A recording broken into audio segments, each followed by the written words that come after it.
Doctor Mohammad ইউনূসের যে অন্তর্বর্তীকালীন সরকার, এই সরকার ক্ষমতা আসার পর পাকিস্তানের সঙ্গে বাংলাদেশের যে কূটনৈতিক সম্পর্ক, এটির একটা নতুন মেরুকরণ তৈরি হয়েছে।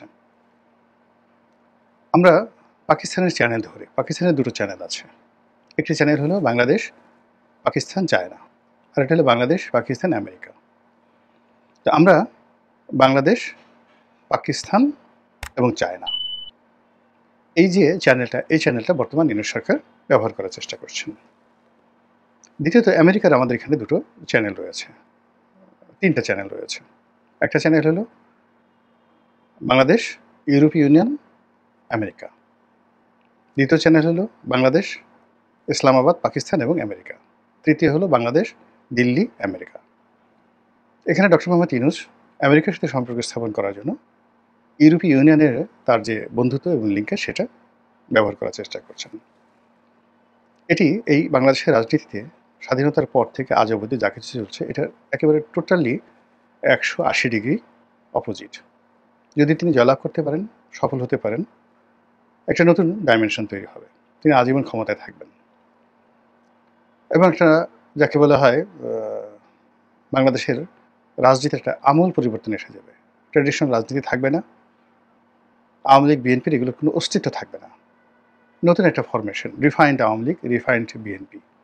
এমনকি নামটাও নাও থাকতে পারে যদি ডক্টর মোহাম্মদ ইউনূস সফল হয়ে যান। এর কারণ হলো তিনি যে গল্প শোনাচ্ছেন মানুষকে, এখন সেটা শুরু করেননি, এটা তৈরি হচ্ছে। সেটি হলো যে রাজনীতিবিদদের যে চিরাচরিত চাঁদাবাজি, দুর্নীতি, এগুলো হবে না। তারপর তিনি তার যে 3-0 থিওরি, এর মধ্যে 1 নম্বর থিওরি হলো কর্মসংস্থান। তো সেই কর্মসংস্থান তৈরি করার জন্য তিনি প্রাণান্ত চেষ্টা চালাচ্ছেন এবং প্রশাসনের দুর্নীতি দূর করার জন্য তিনি যে মাস্টার প্ল্যান নিয়েছেন, এটা কর্মসংস্থান তৈরি হলে অটোমেটিক হয়ে যাবে। এবং এই কাজগুলো তিনি যদি করতে পারেন, তার সঙ্গে সঙ্গে যে সংস্কারগুলোতে হাত দিয়েছেন, সেখানে দলতন্ত্র, দলদাস প্রথা, তারপর পারিবারিক রাজনীতি, উত্তরাধিকারের রাজনীতি, ব্যক্তি পূজা, এই জিনিসগুলো চলে যাবে। এবং এখন ধরুন বেগম জিয়া আসলেন, লক্ষ লক্ষ মানুষ এয়ারপোর্টে চলে গেল, এটা ডক্টর মোহাম্মদ ইউনূসের যে 3-0 থিওরি, এটার বিপরীত। আবার শেখ হাসিনা যদি আজকে ঠুস করে ঢুকে পড়ে, দেখবেন যে আওয়ামী লীগের লোকজন এই বিপদের মধ্যে লক্ষ লক্ষ লোক সীমান্তে চলে যাবে। এটাও তার যে 3-0 থিওরি, এটার ঠিক আলাদা। তো সেই যে কাজগুলো, সেই কাজগুলো ডক্টর মোহাম্মদ ইউনূস প্রাণান্ত চেষ্টা করে যাচ্ছেন এগুলো করার জন্য।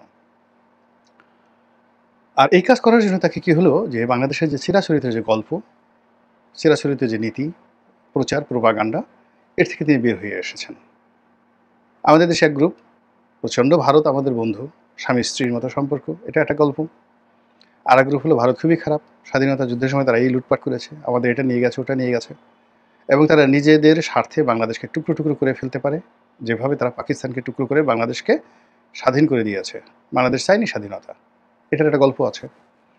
তিনি এই দুটো গল্পের বাইরে গিয়ে, একেবারে বাইরে গিয়ে তিনি বলছেন যে এমন একটা সংবিধান লাগবে, এটা আমেরিকার মতো একটা সংবিধান হবে, আধুনিক সংবিধান হবে।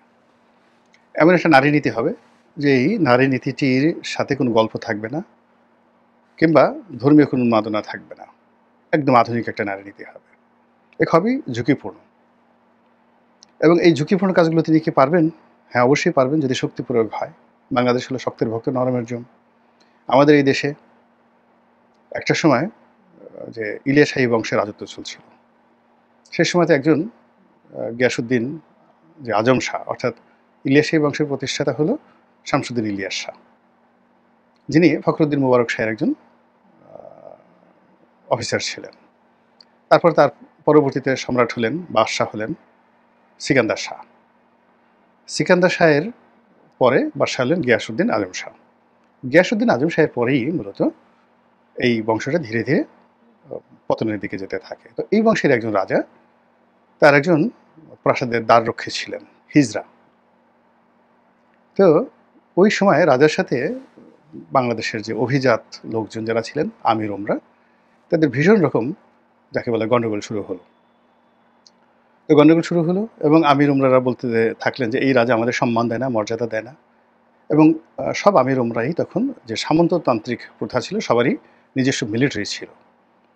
তো রাজা চিন্তা করলেন যে এরা আমাকে মানছে না, তারপরে অবাধ্য হচ্ছে, কাজে এর থেকে বাঁচার জন্য তিনি করলেন কি, প্রচুর দাস কিনলেন, দ্য স্লেভ ফ্রম আফ্রিকা। এবং সেই আফ্রিকার দাসের মধ্যে দুই ধরনের দাস ছিল, প্রাসাদরক্ষী, তার পার্সোনাল বডিগার্ড, মানে যার হেরেম যারা পাহারা দিত, এবং অনেকগুলো যাকে বলা হিজড়া ছিল, যারা ওই মহিলাদের যে অন্তঃপুর পাহারা দিত। তো এরকম হিজড়াদের যিনি নেতা ছিলেন, অন্তর্মহলে হিজড়াদের নেতা ছিলেন, সেটা হল রুকনুদ্দিন বারবাকশা হিজড়া। একদিন এই রুকনুদ্দিন বারবাকশা তিনি তার বাদশাকে মেরে ফেললেন, সিংহাসনে বসলেন, একজন হিজড়া এই বাংলার। আর যে ওই যে সামন্ত রাজা যারা ছিলেন, তারা গিয়াসউদ্দিন আজম শাহের বংশধরদেরকে যারা সম্মান করতেন না, তারা সবাই এসে এই হিজড়ার পায়ের লুটুপুটি খেলো। এই হলো ক্ষমতা বাঙালির, শক্তের ভক্ত নরমের জন্য। আমার মতো একজন সাধারণ মানুষ এই জিনিসগুলো জানি। ডক্টর মোহাম্মদ ইউনূসের মতো একটা পণ্ডিত ব্যক্তি কি এই জিনিসগুলো জানেন না? অবশ্যই জানেন। এখন যেটা বলছিলাম যে তিনি একটা নতুন ডাইমেনশনের রাজনীতি শুরু করেছেন, এবং সেই রাজনীতি শুরু করেছেন পাকিস্তানের সঙ্গে। এখন এই যে সরকারের যে পাকিস্তান প্রীতি, পাকিস্তানের লোকজন আসছেন, জেনারেলরা আসছেন, পাকিস্তানের পররাষ্ট্র সচিবরা আসছেন, আর এর মধ্যে হঠাৎ করে যুদ্ধ শুরু হয়ে গেল। আর এই যুদ্ধে ভারত পাকিস্তান যে যুদ্ধে তাকে তো একটা পক্ষ অবলম্বন করতেই হবে। এবং এই যুদ্ধ শুরু করার আগেই, বেশ কয়েকদিন আগে যখন যুদ্ধ হই হই করে হচ্ছিল, তখন তিনি হঠাৎ করে বললেন যে যুদ্ধের প্রস্তুতি লাগবে। তাহলে এই যুদ্ধের যে প্রস্তুতি হয়তো শুরু হয়ে গেছে তার হুকুমে, তাহলে তাকে একটা পক্ষ অবলম্বন করতে হবে। তিনি কি ভারতের পক্ষে থাকবেন, না পাকিস্তানের পক্ষে থাকবেন? এখানে সবাই আমার বন্ধু। এই থিওরিতে তো মানে যারা আওয়ামী লীগ তারা করে, গোপনে গোপনে ভারতের সাথে বন্ধুত্ব, আর বলে আমার সবার সাথে বন্ধুত্ব। আবার গোপনে গোপনে পাকিস্তানের সাথে সম্পর্ক, কিন্তু তলে তলে ভারতের সাথে সম্পর্ক বিএনপি করে। কিন্তু ডক্টর মোহাম্মদ ইউনূস তো এর থেকে বের হয়ে গেছেন এবং বের হয়ে যাবেন। তিনি straightforward, very straightforward. কে কী মানলো বা না মানলো ডাজ নট ম্যাটার। এবং তার যে পররাষ্ট্র তার যে যাকে বলা হয় মিলিটারি অ্যাডভাইজার যিনি রয়েছেন, তিনি অতি সম্প্রতি অনেক সুন্দর একটা কথা বলেছেন, আমার ভালো লেগেছে। তিনি বলেছেন যে আমাদের প্রতিবেশী যারা আছেন তাদের সঙ্গে আমাদের দেখা হবে, কথা হবে, আলোচনা হবে। এটি নিয়ে বাইরের লোককে কী বললো না বললো তাতে আমাদের কিছু আসে যায় না। অর্থাৎ তিনি আরাকান আর্মি যে জায়গা দখল করেছেন, আমরা স্বীকার করি বা না করি, তারা তো এখন আমাদের প্রতিবেশী, তাদের সঙ্গে তো আমাদের ডিল করতে হবে। তো এই কথাটা কিন্তু যদি শেখ হাসিনা বলতে পারতো, তাহলে কিন্তু তার আজকের এই পতনটা হতো না। এই আরাকান আর্মি যে সময়টিতে তার সাথে অফার দিয়েছিল, এতদিন 12 লক্ষ রোহিঙ্গা যদি চলে যেত সেখানে, তো আজকে শেখ হাসিনার আজকের এই অবস্থা হতো না।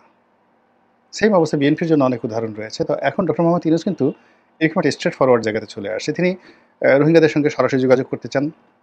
তিনি আরাকান আর্মির সঙ্গে সরাসরি যোগাযোগ করতে চান। আরাকান আর্মিকে লজিস্টিক সাপোর্ট দেওয়ার জন্য জাতিসংঘের মাধ্যমে তিনি একটা করিডোর দিতে চান। তারপর কি হবে না হবে এটা পরের ব্যাপার, কুল্লু খালাস, ভেরি স্ট্রেট ফরওয়ার্ড। তো এইভাবে তিনি তার একটা সীমান্তকে রেখেছেন। অন্যদিকে অন্য সীমান্ত তিনি সেখানে ভারতের সাথে কনফ্রন্টেশনে যেতে চাচ্ছেন, ছাড়াছাড়ি নাই। আর এই কাজ করার জন্য তিনি চীনের সঙ্গে এবং পাকিস্তানের সঙ্গে একটা অকৃত্রিম বন্ধুত্ব করতে চাচ্ছেন। এবং এক্ষেত্রে যদি তিনি সফল হন, 100% সফল হন, পুরো বাংলাদেশের রাজনীতির যাকে বলা হয় মোড় পাল্টে যাবে। এমনকি মানচিত্র বড় হতে পারে, ছোট হবে না, তিনি যদি সফল হন।